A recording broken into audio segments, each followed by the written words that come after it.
Hey gamers, so I'm a fan of Dungeons & Dragons 5th edition, and I thought that it would be fun with the new 2024 rules update. I just got my hands on the book for the new rules set, for the new player's handbook, and I thought it would be fun to go back and rewind to 10-ish years ago when I first started playing 5th edition, and I made my very first character, and I thought, well, what would it look like to just remake that with the new rules? So 10-year later update, what's it look like, what's the differences, maybe it'd be a fun way to explore the difference between these quote-unquote not addition changes, and well, I just thought it'd be fun, so I hope you're along for that ride. So starting off, this was my character Zivelquixlal, or Zix for short.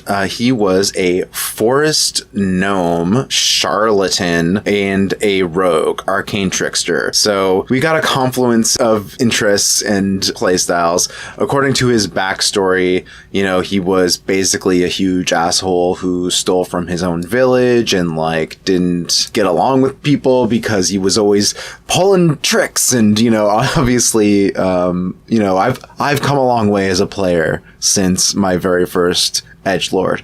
So no judgment on Zix. We had an epic ending that involved betraying the party and leaving the campaign, basically. But that's maybe a story for another time. Focusing down on the character, how did I kind of come up to this conclusion of who this person would be? Other than, obviously being a roleplay, self-interested edgelord archetype, maybe. Okay. Well, as you can see, we got up to level 5 in the campaign. We actually played through the Lost Mines of Phandelver was the campaign. You can see I got the Boots of Striding and Springing. Spoilers, there's some magic items in that adventure, which I feel like was the perfect opportunity to because in the previous edition and the new edition, so one difference right off the bat is speed. The small races or species now, instead of having a 25-foot speed, they got 30 feet by default, so it's all good. But I feel like this one item was designed to be and yeah, for all those small guys in the party in this intro adventure, maybe you can be 30 feet walking now, and it's a great magic item. Side tangent. Okay, we gotta go all the way back to the old book and how we would determine making our character, to go through how we made the old character before we can kind of compare that or compare along the way to making the new character. So starting off with our statistics, this was standard array as far as I can tell. We could have got this with point buy, which you can get standard array with point buy. That's how it works. If you don't know, so 15, 14, 13, 12, 10, and 8 are your standard items. We've got our 8 in strength. We've got our 15 in dexterity. We've got our 14 in con. We've got our 12 in intelligence, and we have our wisdom in 10 and our charisma at 13. Modern me is ooh, an odd number. Because as you know, every even number applies the modifier. If I'm telling you this, you probably know. Also, this style of writing your big numbers in the big box and the small modifier numbers in the small box, I'm sure caused no such debates among people, but I eventually flipped this around, I think a lot of people ended up doing. But we didn't know. We just thought this was the way. It just seemed like that was how it indicated to do it. So anyway, as you'll note that though, those numbers I read out didn't quite match. Dexterity at 15 and intelligence at 12. That's because as a forest gnome in particular, we got a +1 to our dexterity and a +2 to our intelligence. And you can already see the way the book lays it out with your ability scores, and then race is the next thing that you pick in the book. So I, flipping through, I got to forest gnome, and then by the time I got to my class as the rogue, because ability scores were dictated by which species you chose, I was looking through the classes and I see, the synergy of the rogue with the arcane trickster in particular in terms of intelligence really fit with forest gnome, or gnomes in general, I guess, is the intelligence boost. It was an interesting way to kind of the way the rules influenced who you might want to create that felt like a natural fit. It directed you in a certain way to I guess fulfill an archetype. And in this case, the archetype that this character was fulfilling was I'm a mischievous little gnome, and I'm just enjoy laughing at people getting tricked and fooled. If you're familiar with Phandelver, you know, there's a Zentarum representative, and they're like kind of like the shady faction, and this guy, he was all up into getting involved in that. So that's, you know, that's the direction he was going. He used the Zentarum to eventually, you know, steal their treasure for their own means, and that's how he kind of got out of the campaign. I had a new character I wanted to play, and it was memorable. And well, I'm getting sidetracked again. So we figured out how we got our ability scores. At level 4, you get a ability score improvement or a feat. We played with the feat optional rules. Feats are now basically built into character creation, so it's no longer an optional system, but we liked the optional rule because it seemed like more fun. Obviously, everybody wanted to play with feats. So I took the lucky feat because that seemed like an appropriate thing to take for a gnome. And then otherwise, going through the build, you know, you've got your sneak attack, you've got your cunning action, which lets you dash, disengage. I never really got to play level 5 for like more than like half a session as like the exit of the campaign, but uncanny dodge, you know, pretty useful to react to take half damage, especially since, you know, we didn't learn shield back then. The arcane trickster could only learn certain kinds of spells because at level 3 you choose your subclass archetype, and like I said, we chose the arcane trickster version of the rogue as opposed to the assassin or the thief. This one felt more thematically flavorful, coming from this like nature and illusionist magic, very forest gnome-y. I feel like the forest gnome really informed a lot of the direction because of the flavor that they put in the book, which naturally fit into exploring magic, and specifically because the arcane trickster could only take the certain kinds of illusion magic spells. So they had to be enchantment or illusion, and then every once in a while you would get a extra option outside of those that you could take from the wizard list. Now in the new rules, to choose whatever you want from the wizard list in terms of spells. So there's no more of this specific flavor direction, you know, which is nice to have the freedom that it's more opened up. But obviously getting rid of the tying your species traits to get your ability score changes, and now that's part of backgrounds instead. It just changes up the game and like the direction that the rules flow you through in terms of your creative thinking about the character. So that's an interesting change. Obviously we're remaking this character for 2024, so a lot of that flavor is going to hold through, specifically things like our background, like personality trait suggestions that we've gone through here. So it has a joke for every occasion, especially when it's inappropriate. Like he cares more about making himself laugh than other people. And, you know, chaotic, independent alignment, and the bond about fleecing the wrong person. I think that kind of inspired my thinking in terms of his backstory. And he says, you know, I hate myself for it after, but I'll run to preserve my own hide if the going gets tough. And implementing this idea that he was kind of cowardly as his flaw. All of these things are now kind of stripped away in the new version, where we don't go through and have these personality suggestions as part of our backstories. The backstory is pretty taut, pretty tight, and it's just a basic flavor. So you're kind of left to build up a lot of these details yourself, and I feel like that's maybe a bit of a loss for the new version. Anyway, there's nothing stopping you from, as a DM, but it's not directed to you. Maybe in the DM's guide, I don't know, it's not out yet. They'll give you suggestions about how to give more personality. In the new sheet, I mean, they've got a section for your backstory and personality, but the book doesn't give you a huge amount of guidelines, you know, or guidance, at least not in terms of like a rollable table or selectable table like the old backgrounds did, where there's a plethora of suggestions there that could really help take you in a certain direction and inspire your character's story. So speaking of spells, we've got Minor Illusion, Mage Hand, Message, Prestidigitation. We've got the Find Familiar, which was kind of like the one extra spell that you could take outside of the enchantment and illusion schools. So you see I've got Charm Person, Sleep, and Silent Image otherwise. And Find Familiar, I would summon the Owl and use Flyby to give myself advantage as a rogue. It seemed like the optimal play before I was reading how everybody did that. In the lore, it says that gnomes reach adulthood by around age 40 and then live like something like 300 years. Obviously, saying my character was 24, basically he was saying he's still kind of a kid and not very mature, and there's a good reason why he's kicked out, basically. So we've got proficiency in Thieves tools, expertise actually, disguise kit, forgery kit. We've got some skills, dexterity, intelligence, saving throw, acrobatics, investigation, persuasion, sleight of hand, and stealth. All good roguey type things to have. So that's kind of where we're at. We get speak with small beasts. So from our gnome advantage, our species traits in the old version, advantage on all intelligence, wisdom, charisma saving throws against magic, natural illusionist, just getting to know the minor illusion cantrip, and then speak with small beasts. This has been replaced with a much more straightforward version, which is just you get the spell to speak with the small animals. There's no more ambiguity about, well, what does that mean, speak with small beasts? I feel like I barely use it or it never came up. And then this is another thing that's missing from backgrounds is the false identity, second ID, ability to forge documents, like these extra skills, the suggested, like, what's your favorite scam as a charlatan?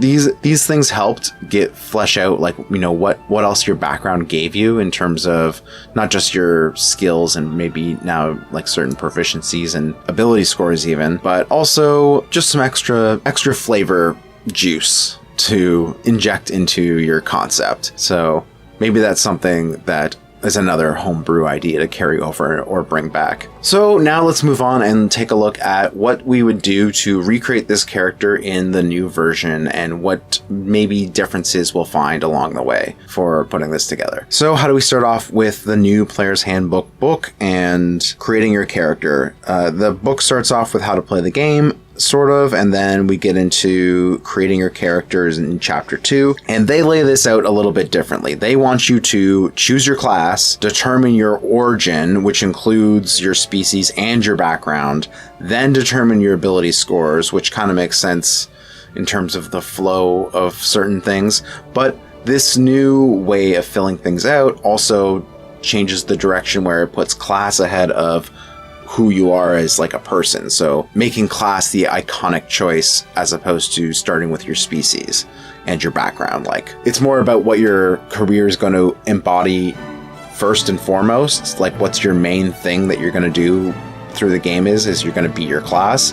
And then from there, think about your background in terms of where you grew up and, what kinds of backgrounds might synergize with your class choice, as well as which ability scores you want to bump up. I feel like a lot of character creation is a little bit of back and forth between things like what background and ability scores you're gonna roll up and the class, and it all kind of ties together, so we might just have to jump around a little bit. But you can see the design direction that's going to influence my thinking. If I was making this character new, I would have first chosen to be an arcane trickster rogue, because I would have thought, this seems cool because I'm a rogue, but I'm also tricky and I've got wizard magic. It's like a little bit of, I can play kind of a wizard, but also kind of a rogue, and I might think that's really cool.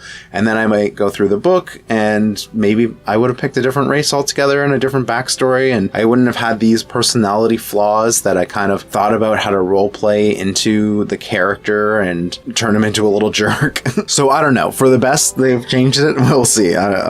So let's say that we've chosen our class. First, we know that we're a rogue, and we know that we are an arcane trickster, and that we're going to start, let's just start at level 5, because we know that that's where we're going to get eventually, and we'll kind of just build it towards that. Nothing too drastic is going to change. We're just going to kind of go through the new abilities as they come up through building up the class, and just kind of talk back to compare them to what we used to have. So as a rogue in the new version, we know that we get light armor training, we get proficiency in Thieves tools, And for weapons, we get simple weapons and martial weapons that have the finesse or light property. In the old version, they just listed out hand crossbows, long swords, rapiers, and short swords. Hand crossbows have the light property. Rapiers had the finesse property, and short swords had both. Long swords, though, didn't, and therefore are excluded for the rogue in the new version. But I feel like basically everybody used the rapier and not the longsword anyway,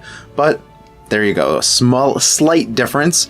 I think I like the simplified wording of it. Basically, it just tells you, hey, the things that you thought you should get for the martial side, you get those things. Here you go. But the rogue never listed the scimitar, which is a finesse and light weapon, and therefore is also now eligible to the rogue in terms of their weapon proficiencies. So a little bit of a buff, especially considering in the new book there's weapon masteries, which we'll get to. The rogue gets access to also.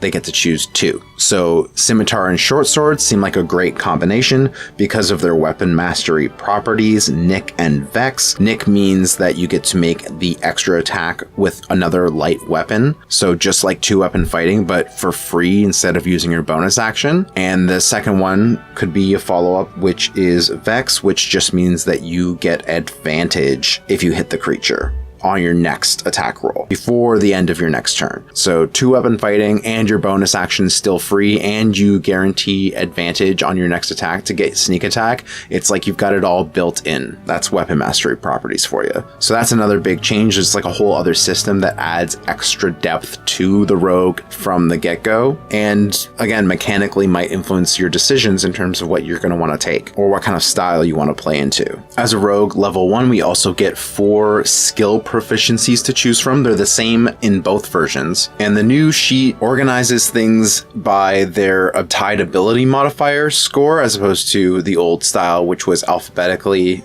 and they just told you what skill you were supposed to use for it. Now, I remember in 2014, it was kind of like a suggestion that you could use a different ability if it made sense, where I don't think that they say that anymore, or it's not, I haven't read it cover to cover, to be honest, but it seems like it's much more straightforwardly put out there that these are the skills because they're organized specifically in this way. I don't know. You let me know which way of displaying this that you preferred in the comments, because that's a great engagement question. It really highlights athletics as the lone strength skill. And I guess there's no such skill as constitution. So there you go. While we're down here, heroic inspiration is the new version of inspiration. So, you know, this box is now this box. And let's see, we were filling out. So our 4 abilities would have been acrobatics, investigation, intimidation, persuasion, and that's 4 things. Sleight of hand and stealth are left on my old sheet. So maybe let's see.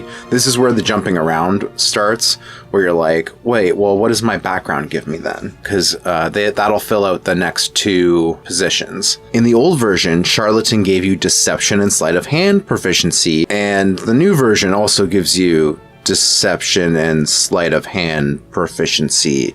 So already we are at sort of an impasse here. I guess I made my first character sheet wrong this whole time. Or did I? It explicitly says in the old rules about proficiencies that if a background, because you choose your background after you already finished choosing your class and species, it was the last thing that you would do in the character creation. It says if a character would gain the same proficiency from 2 different sources, you can choose a different proficiency of the same kind instead. So clearly what I did here was sleight of hand and deception would have given me somehow the same thing. No, that doesn't make sense. It also says in the old book about customizing a background that you might want to just tweak it so it better fits your character, and you can just customize by replacing one feature with any other. Choose any 2 skills, any 2 total of tool proficiencies or languages from the sample backgrounds. So maybe I just decided to customize it, and I talked to my DM and was like, hey, I feel like persuasion more than deception. Although in hindsight, I should have been proficient in deception. So why don't we just change that right now, you know? Instead, I will assume that we're going to do this correctly, and we're going to be deceptive, and we're also going to get our sleight of hand from those two things, which means that we would have had to choose stealth as our other fourth pick. So acrobatics, stealth, investigation, intimidation. Why intimidation? We're a tiny little gnome guy. Are we really that intimidating? Maybe like from a Joker perspective, more so. Very intimidating. Like, this guy's crazy. I don't know what he's gonna do next. Anyway, I can't really remember intimidation coming up very much in the campaign, but if we're gonna make some change, fine. I'll choose intimidation over persuasion. Not very persuasive because he's a tricksy little bugger, so he's more likely to try to deceive you or trick you somehow, intimidation-wise, maybe. Now, otherwise, the old charlatan background gave you that favorite scam and the false identity characteristics and all those personality suggestion characteristics, but they also gave you tool proficiency in forgery kits and disguise kits, whereas the new version, it's just forgery kits. So no disguises for you.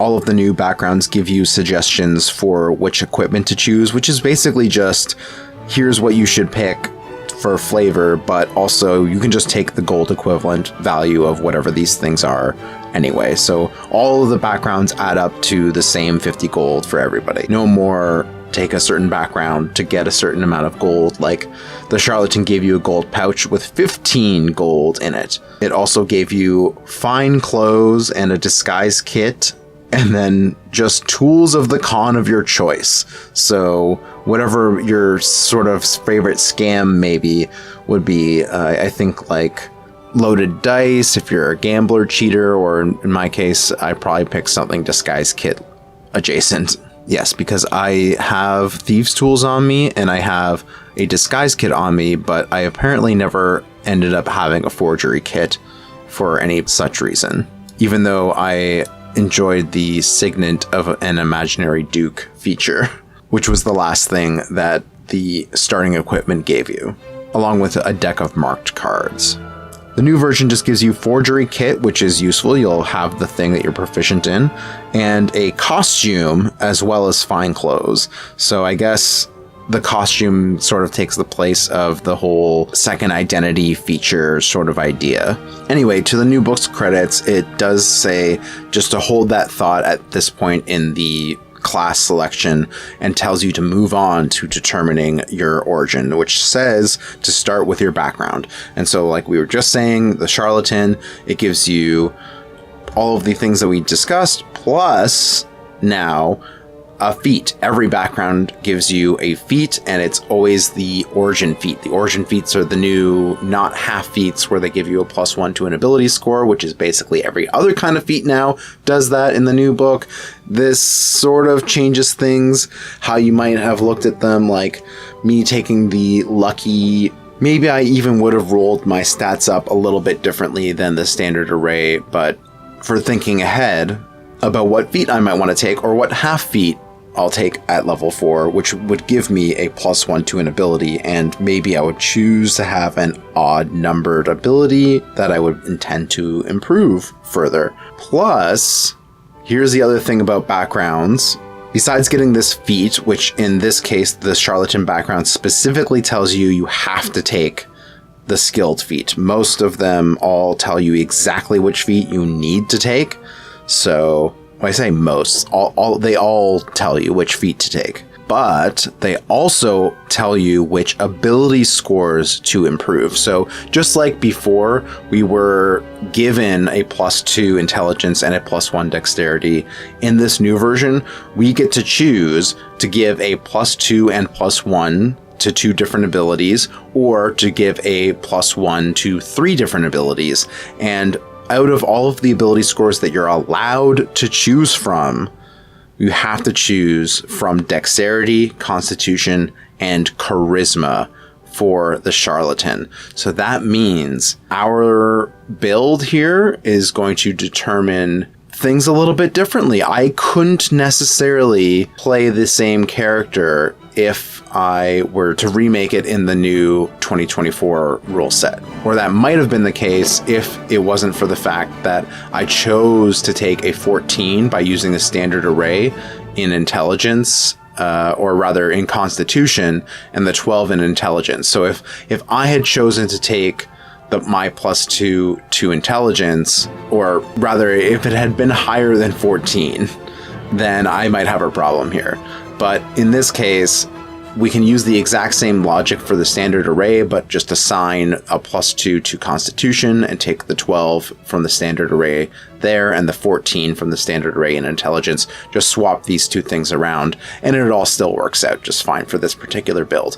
But, maybe if I had wanted a done point buy or assign my 15 in intelligence, because I'm going to be an arcane trickster, I'm planning ahead.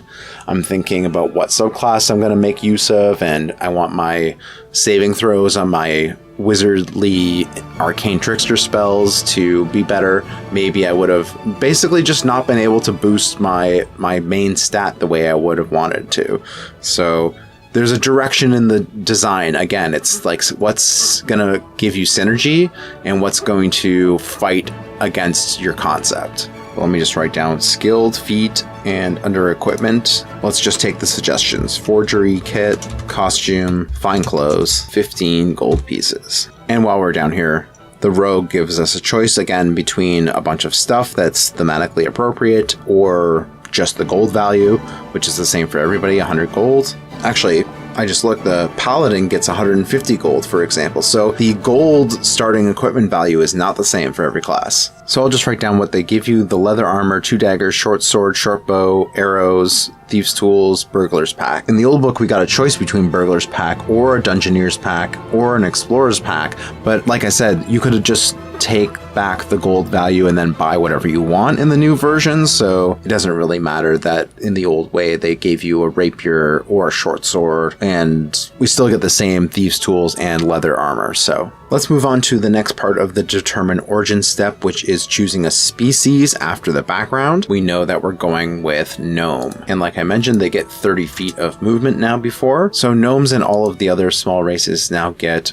gnomes and now all of the other small species get 30 feet of movement, whereas before they had 25. And it doesn't give you any ability score increases. That was determined from our background, and I'll just go ahead and fill in all of that. Lovely, the sheet lets you put in the score and gives you the auto output, although when we get to the rogue expertise ability, which lets you double some of your ability scores, the write-in becomes necessary. So some downsides to the auto fill sheet. Maybe there's an update, I don't know. You see on the old sheet, I would just write a little X beside my stat for expertise, so I would know, yeah, expertise, you double the proficiency bonus on that particular skill. But before I get back to the rest of the rogue abilities, yeah, we are gnome. The new gnomes give you, I missed the flavor suggestion in the original gnome traits book about being good-hearted and, I don't know, seemingly whimsically nice as opposed to whimsically an a-hole. But both things give us 60-foot dark vision. We also get gnome cunning, which is almost exactly the same, except instead of it saying saving throws against magic, it just says saving throws now. So simplified, clarified, no longer need to differentiate that it's only advantage for magic saving throws. And we're size small, which it has a place on the new sheet to write, as opposed to before, which didn't have anything such place. And we choose our gnomish lineage. Before they called them sub-races, now you have a sub-lineage, and we choose forest gnome. Before that, forest gnome, like I said, gave us that +1 to our dexterity, which fit into our rogue build. It gave us the minor illusion cantrip and let us speak with small beasts. Now it's a lot more straightforward. We just always have the Speak with Animals spell prepared and can cast it without a spell slot a number of times equal to our proficiency bonus. You regain that on a long rest, so way more straightforward and nice. You can also spend spell slots, which most of these abilities now clarify that if you have a spell slot available and you know this spell, you have it always prepared, you can use a spell slot for it too. And it's nice that it kind of clarifies giving you that option now as like a standard thing. But the new book doesn't really give you anything in terms of like what the difference besides the mechanics between like a forest or a rock gnome are supposed to be. Flavor wise, like it doesn't really say anything much about them except that they're live in forests and little burrows and they tinker and sort of are clever guys. It doesn't say tinker. but that they made traps and labyrinthine tunnels to confuse their predators. So nothing really to inspire you about their culture, society, or even the suggested gnomish names to give you some idea of some silly thing to call yourself. I think I got Zivilquicks from just the idea of it'd be funny to have a nickname that people had trouble pronouncing because I'm so tricksy mischievous.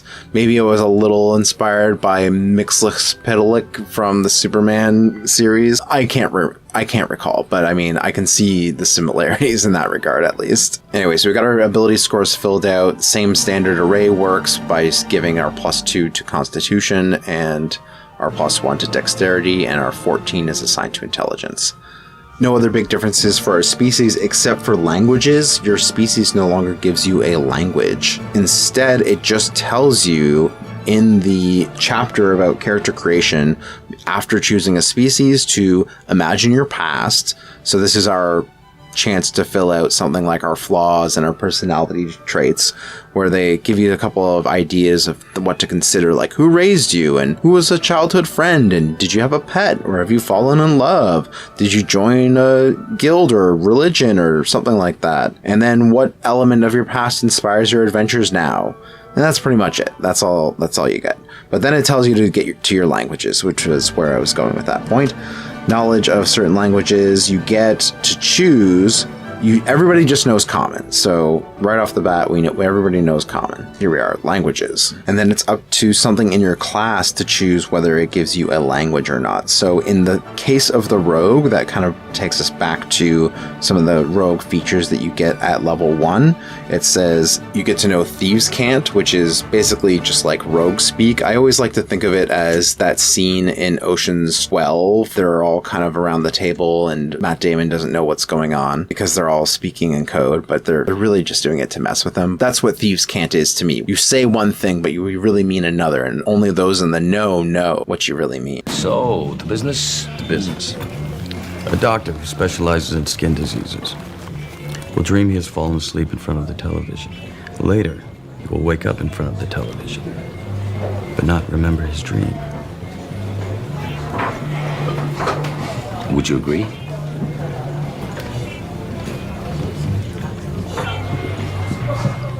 So you get this Thieves Cant, which is what you used to get in the original version, and now it also gives you one other language of your choice. So in my case, the rogue part of me taught me Gnomish, I guess. And I think every class gives everybody somehow, some way, at least one additional language to speak in terms of extra languages, but dang, doesn't it feel weird to be like, yeah, I'm a gnome, and it's like, how did you learn to speak Gnomish? Oh, through my Thieves roguing training. Like, I get the idea that we've decoupled a lot of the choices between your species and your background, because maybe you're an elf, but you weren't raised around elves, so why would you know Elvish just from being an elf, right? That makes sense.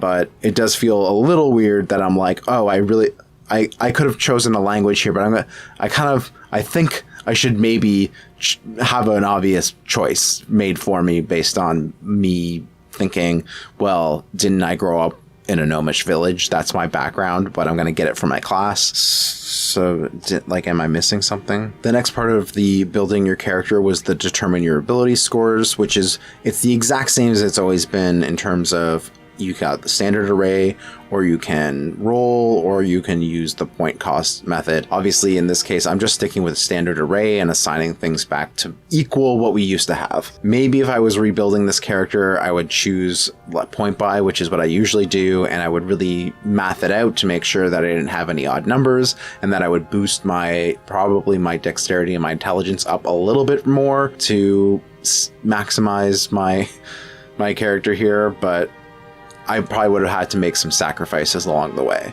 to do that. Like maybe I would have lower wisdom or something. So for the purposes of this exercise today, in terms of remaking the character, I'll stick with maybe suboptimal choices. You can argue with me in the comments about how you would have built the stats and maybe which feat you might choose instead of lucky here, because we'll get to that pretty soon. I know this video is going to be pretty long, but thanks for sticking with me. If you're having fun, leave a like and whatever. The next step in the book is actually choose an alignment. I didn't mention this earlier. It's one of the last steps. We chose chaotic neutral, which fits into the whole being a jerk aspect of the character. Every first edgelord is a rogue, chaotic neutral murder hobo. Am I right? I wasn't a murder hobo. I was just like a sneaky, tricksy, thievy jerk.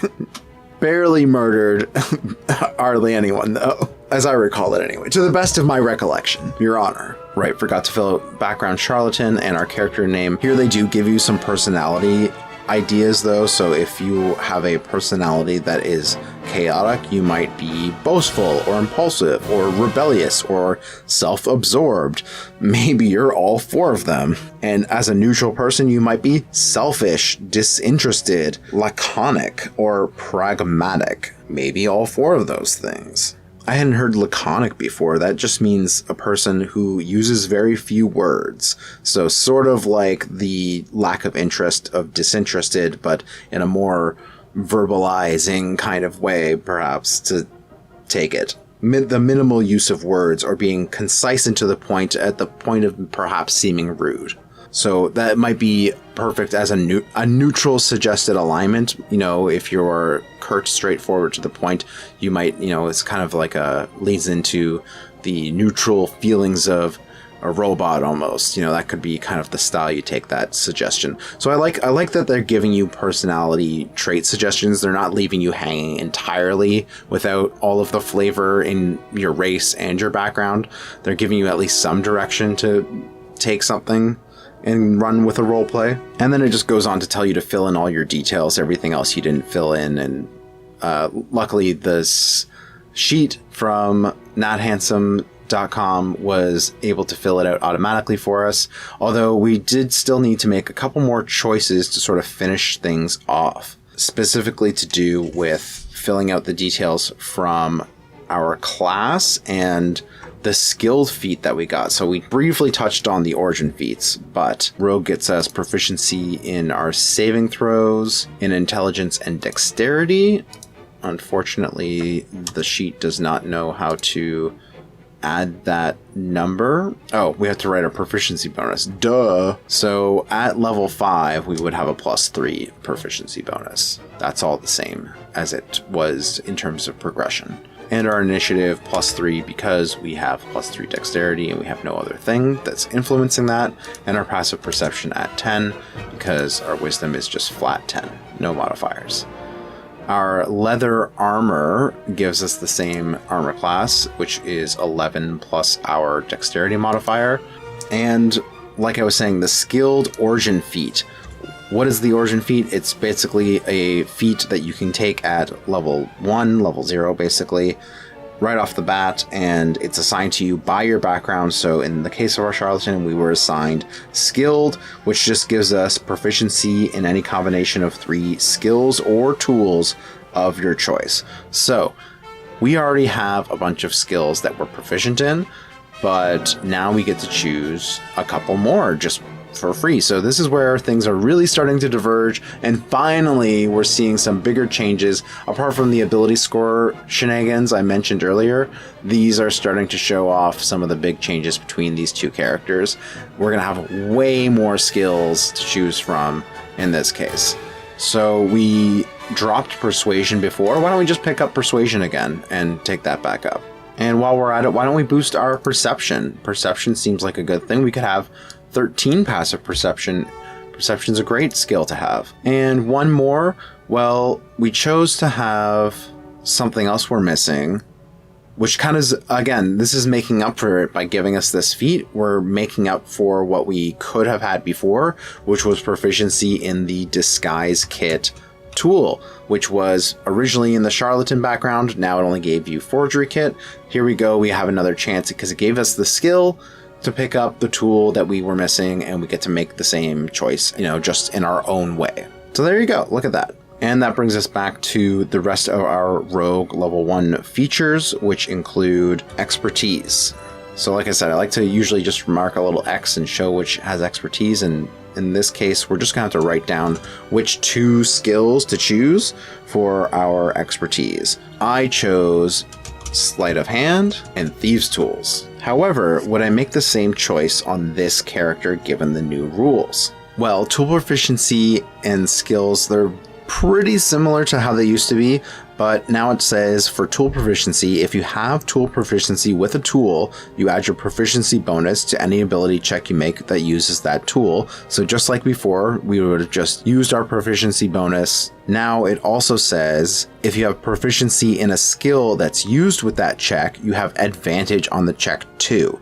So in the case of Thieves' Tools, the ability is dexterity, and obviously we have dexterity abilities that would apply. I think this is vaguely leaving it up to you to kind of figure it out, but like if you have a dexterity ability like, I don't know, Sleight of Hand, you might have the advantage on your Thieves' Tools tool check, which would again still just use your proficiency bonus, I guess, plus your dexterity. So dexterity plus proficiency. Sleight of Hand expertise doesn't mean just using Thieves' Tools. I feel like a lot of people were never really sure what to use, like, oh, you should have Sleight of Hand bonus on top of your Thieves' Tools proficiency check or something like that. It's very clear now that, well, not very clear, it's impliedly clear that you should get advantage if you have proficiency in Sleight of Hand. So having expertise in it doesn't really do anything other than the fact that I think this character is also maybe going to pickpocket people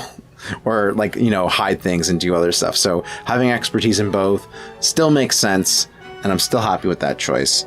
But we do get to at least have the clarity now that we probably get advantage on all of our Thieves' Tools checks. We already went over Thieves' Cant. We got Sneak Attack, of course, and it's got a nice little Sneak Attack scaling chart in the new book, just like in the old one, and looks like the exact same progression, so no worries. Once we reach level 5, it would be 3d6. And the only other new thing that you get in the new book that we didn't have before was the weapon mastery system.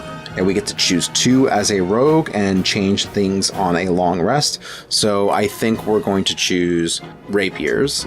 Or will we? Before I used a rapier, but does that still seem like the most optimal choice when we have light property scimitar and short sword? Seems pretty good to me. Maybe even better than the rapier alone. Because even though we don't get to do the extra damage modifier or +3, we do get to attack twice with the d6, which is better than just 1d8. So, plus that means if we miss with our sneak attack on the first hit, we always have this chance to apply it by getting our second hit. But what are the odds we're going to miss if we have the Vex Mastery on our short sword, which we attack with second after our scimitar? So we always have advantage on our scimitar attack when we go to make our follow-up attack in the next round. Probably hit, probably get our sneak attack on. Then we just follow up with the short sword and hope we hit again with that so that it makes sure that we have advantage on our next attack. So I'm sorry, old cheat, but it just feels like this makes way more sense now. This is one change where the optimizer in me just wins. Then again, let me play devil's advocate for a second. We also had a light crossbow, which we would probably use as frequently as possible because it does the same damage as the rapier, plus it's at range, and we are kind of a little coward who probably hides in the back and then pops out from hidden using our bonus action. We didn't even get to level 2 yet. Well, this is how far we are in the video. Level 2, we get cunning action, which lets us hide as a bonus action. And while leaving our bonus action free, even with 2-weapon fighting, thanks to the scimitar property, doesn't mean that maybe we would rather take light crossbow as our weapon mastery. And that would give us the slow mastery. So if we hit them with slow, their speed is reduced by 10 feet until the start of your next turn. So being a rogue, you can use your bonus action to dash too. So you can always make sure that you're getting away from your opponent so that, you know, if they're a melee person and you're shooting them with your crossbow and slowing them down so they can never catch up to you, it's not really as much of a problem as it would have been when I had 25 feet of movement even. So choices? Rapiers also have the Vex property, so that's the idea that it will give you advantage and basically guarantee your sneak attack for the next attack. So, alright, I've changed my mind. Let's go back. Rapier, light crossbow, keep it the same. Now you see how it all pans out. We just get these extra features and kind of helps us make sure that we're getting the most out of our attacks. So that's Rogue level 1. Level 2, we got Cunning Action, like I said already. And level 3, we got our Rogue subclass, which, like I said, we're going to take the Arcane Trickster. The other thing we also get now at level 3 is the Steady Aim feature, which was introduced in Tasha's, I believe. No longer an optional option, it is built in, which just lets you give yourself advantage by not spending your movement. But here's what we're really here for, the Arcane Trickster. The spellcasting progression chart is almost exactly the same, except the new one doesn't tell you how many cantrips you know. Now it's the same in both books, you get 3 and then a 4th one at level 10, but instead of showing you in the chart, the cantrip known progression, it just tells you in the descriptive text. Whatever. It still tells you, oh, let's not forget Minor Illusion. But the Arcane Trickster subclass, it still tells you that you know 3 cantrips and that one of them has got to be Mage Hand, because it gives you some special Mage Hand abilities, Mage Hand Legerdemain, which just lets you use Mage Hand as a bonus action, and you can also make it invisible, pretty much just like it always was. It lets you control it as a bonus action. Normally it's an action and a whole thing. And 2 other cantrips of our choice. In that case, from the wizard spell list, I chose Message and Prestidigitation. Before, you would have to flip to the back of the book to look for the wizard spell list. Now, I actually just have to flip to the wizard class to look at their spell list. And would I take anything different today? Well, Prestidigitation. Say that 3 times fast, I dare you. Prestidigitation is basically about flavor. It's a flavor cantrip.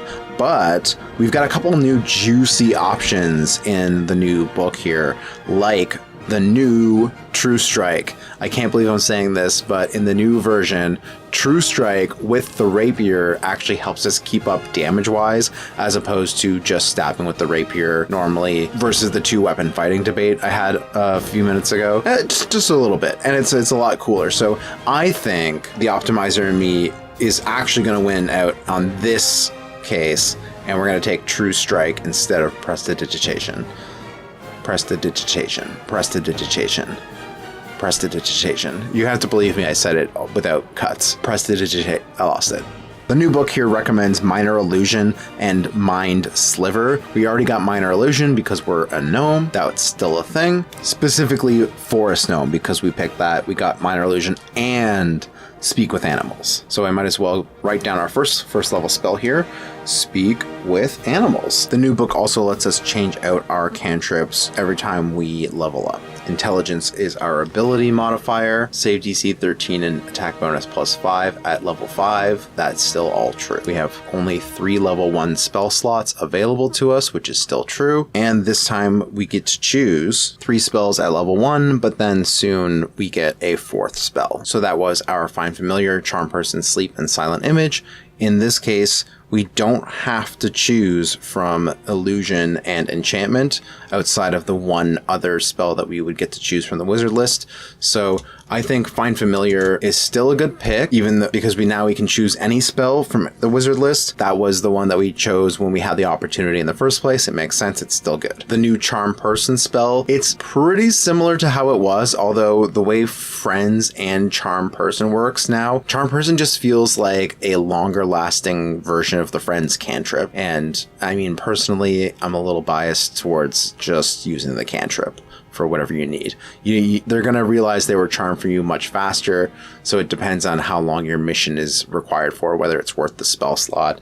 Anyway, I'll just say, I think for the thematic purposes of what it should be used for, it's pretty much the same, so we'll keep the character consistent. Sleep and Silent Image, both similarly as useful as they were. Sleep might even have gotten a little better, I think, but this isn't the nitty-gritty mechanics video necessarily about every little spell and all of the differences of every spell. This is just, it's more about the broad strokes of where the character lands and how similar can you make it between the 2 editions, just sort of seeing what happens there. Now, just about the appearance box, I mean, we used to have these things to describe them. Now you can just sort of write it in, I guess. There, my dating profile is complete. So that's level 3. At level 4, before I chose the lucky feat, which gave you basically 3 rerolls. And it was very good. Now it's actually an origin feat, which I could have taken at level 1 if I had chosen the particular background that assigned it to me. Or if I was a human, humans get like a choice now. That's what their like racial power instead of a free feat for variant human. You know, it's like it kind of makes sense, at least in terms of the continuation of the rules into this new version. And the new lucky feat, it's not 3 uses, it's proficiency bonus uses, which at level 5, which we are at the moment in this build, is a +3 anyway. So you really only lose out during your early levels. But now what all it really does is let you give yourself advantage, or you can impose disadvantage against you. But basically the way it's worded makes it different in that you have to kind of announce that you want to use it before you see the roll. Whereas before, people, I feel like it was like, oh, I rolled really badly, I want to use the luck to reroll that. Is it still what I would pick today? Well, given the fact that I didn't really optimize my scores for a nice juicy +1 anywhere except my charisma, which, you know, we use intelligence as our spellcasting modifier, I guess I am a swarmy little dingus, and having a slightly better charisma would help. So what about our half option feats options? Actor makes sense because it gives you charisma, but I lost the whole forging a second identity feature from the old background. Now it doesn't have anything like that. So am I pretending I'm a new person all the time? This would have to be me re-injecting that flavor in that direction. And this is the thing, you know, why am I considering these other options? Because, you know, something about origin feats and picking up an origin feat at a later level instead of doing something that seems like it should be better because it's only unlockable at level 4 means I just like, it kind of feels bad, I guess, to like look back and be like, oh, it's just an origin feat. You know, what about one of these +1 feats? Maybe this is like way cooler for me. If we wanted to slightly boost our intelligence and then plan our level 8 feat to be another +1 to intelligence, we could pick up something like Keen Mind is now different and gives this half feat. It gets rid of a bunch of the flavor of it before, and now it's just lets you use the new study action. There's study and search instead of, I don't know, just roll perception, I guess. I think that's probably what you do for those anyway, but never mind. But the new book's got telepathic and telekinetic. I'm not sure if that's really where we're coming from. Telekinetic is basically like gives you Mage Hand again, too, so it doesn't seem very optimal for the fact that Arcane Trickster already gave me Mage Hand. So, what the heck? We're still lucky.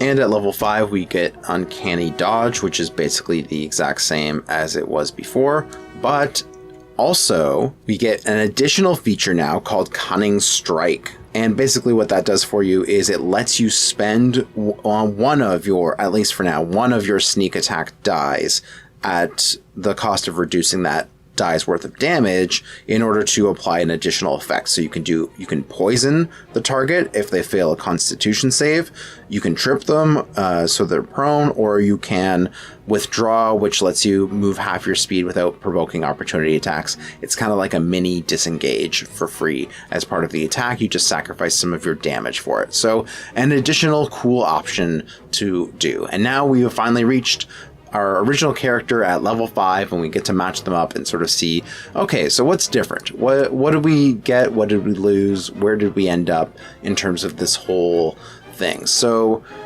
while hit points are calculated the same, they're just in a different place in the book, which is a little irksome that they're in like the gaining a level like character creation section as opposed to with the classes that tells you their hit die, but I digress. Overall, we're pretty close. We're really not that different than we used to be. I don't really feel like we lost anything except for some of this like flavor description kind of like personality. We did lose the option to have optimized our intelligence a little bit more strongly in terms of picking specifically the Arcane Trickster Rogue, but we never did that on our original sheet anyway either, so it was a wash in our case. Otherwise, basically just because some mechanics in the background changed, like the lucky feat being different, like the spells being updated, and just clarifying the speak with small beasts just gives you speak with animals that kind of just...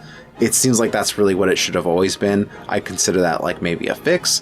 We mostly ended up in the exact same place as we were before. We just lost some of the extra flavor from the backgrounds. The backgrounds are much more simplified, and instead of your species directing which sort of playstyle class combo fits in terms of your build, now your background really dictates that. So we ended up with more skills than we used to have by a couple, 3 I think at least. And we also got the Cunning Strike additional options and the Weapon Mastery boons as well on our attacks. And otherwise, we're pretty much the same as we were before. So I'd be very happy to be switching over to play this new version of the character given the 2024 rules, because it seems like I mostly just gain new options and win. Couple of grinding gear friction points that maybe if I was rebuilding this today and I wanted to play specifically this combination of background and class, I might actually be a little bit more like maybe I don't want to be a charlatan after all. We'll have to actually see. I'm not sure what the new custom background rules are, but I kind of feel like personally it's just like, yeah, if it doesn't make sense for what you have in mind, like just make up your own. The old book just said make up your own, so this one kind of just says stuff about using older backgrounds and species and like how to just use the new rules with them. It doesn't really clarify like how to assign ability scores to your old background that doesn't exist in the new book. Like this case, we were restricted dexterity, constitution, charisma with charlatan. If you use an old background, it's like just pick, I guess. So until further notice for these supposed rules, everybody just pick old backgrounds and assign whatever you want for your build so that you don't have to be restricted. Because, you know, in Tasha's, they kind of like did away with like assigning which ability scores you had to choose with your species. They just were like, you know what, if you want to just do it this way, it's probably fine.